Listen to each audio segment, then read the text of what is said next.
ಸ್ನೇಹಿತರೆ, ಪ್ರತಿ ಹಿಂದೂ ಆಚರಣೆಗಳಲ್ಲಿ ತೆಂಗಿನಕಾಯಿಗಳನ್ನ ಒಡೆಯುವ ಸಂಪ್ರದಾಯ ಇದೆ. ಆದರೆ ಈ ಸಂಪ್ರದಾಯ ಯಾಕೆ ಬಂದಿದ್ದು ಅನ್ನೋದು ನಿಮ್ಗೆ ಗೊತ್ತಾ? ಪ್ರಾಚೀನ ಭಾರತದಲ್ಲಿ ದೇವರನ್ನ ಸಮಾಧಾನ ಪಡಿಸಲು ಪ್ರಾಣಿಗಳನ್ನ ಬಲಿ ಕೊಡಲಾಗ್ತಾ ಇತ್ತು. ಆದರೆ ಆದಿಶಂಕರಾಚಾರ್ಯರು ಈ ಅಭ್ಯಾಸಗಳನ್ನ ನಿಲ್ಲಿಸೋದಕ್ಕೆ ಪ್ರಯತ್ನ ಪಡ್ತಾರೆ.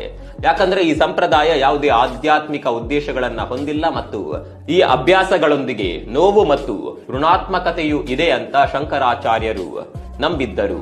ಹಾಗಾಗಿ ಪ್ರಾಣಿ ತ್ಯಾಗದ ಬದಲಿಗೆ ಪ್ರಾಚೀನ ಭಾರತೀಯ ಜನರು ತೆಂಗಿನಕಾಯಿ ಒಡೆಯಲು ಆರಂಭಿಸುತ್ತಾರೆ. ಯಾಕಂದ್ರೆ ತೆಂಗಿನಕಾಯಿ ಪ್ರಾಣಿಯ ತಲೆಯನ್ನ ಹೋಲುತ್ತದೆ. ಬ್ರೌನ್ ಫೈಬರ್ ಕೂದಲನ್ನ ಪ್ರತಿನಿಧಿಸುತ್ತೆ. ಅದರ ಗಟ್ಟಿಯಾದ ಚಿಪ್ಪು ತಲೆಬುರುಡೆಯನ್ನ ಹೋಲುತ್ತದೆ. ಅದರ ನೀರು ರಕ್ತವನ್ನ ಪ್ರತಿನಿಧಿಸುತ್ತದೆ. ಅಷ್ಟೇ ಅಲ್ಲ, ನಾವು ತೆಂಗಿನಕಾಯಿ ಒಡೆದ್ರೆ ನಮ್ಮ ದುರಹಂಕಾರ ಮತ್ತು ಋಣಾತ್ಮಕತೆಯನ್ನ ಒಡೆದಂತೆ ಅನ್ನುವ ನಂಬಿಕೆ ಕೂಡ ಇದೆ.